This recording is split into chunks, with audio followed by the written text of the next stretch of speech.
We certainly want to do it right. We Yeah. don't want to go Yeah. back and have to redo this. Yep. So, good point. Depends on what the legislature does. Councilmember Knudsen, I think you were next, I- and then Councilmember Villavicencio. I had the same questions as Councilmember Cave, so I support the conversation we just had. And I don't see any real effective enforcement, so I hope, Public Safety Director Bearderman can rest easy with. So, thank Other you. duties as assigned. Councilmember Villavicencio.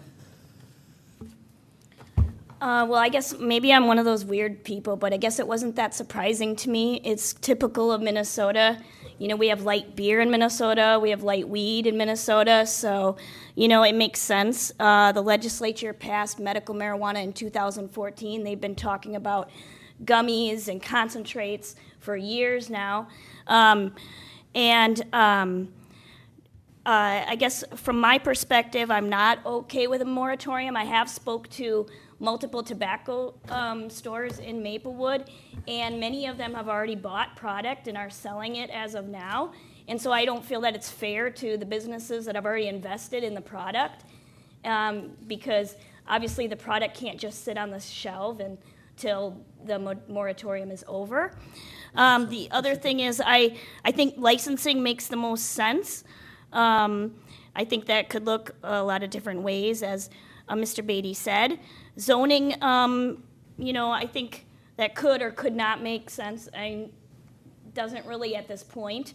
I think, like Mr. Beatty said, when the legislature gets back together, they're probably going to clarify this rule, but I don't think it's going to change that much, the current law.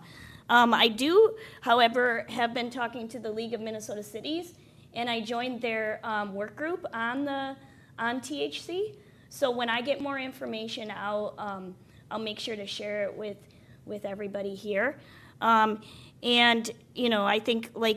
think Mr. Beatty alluded to, or I think he said, they're waiting for a lot of information from the Department of Revenue, unfortunately, on whether cities can charge another fee for food and beverage tax.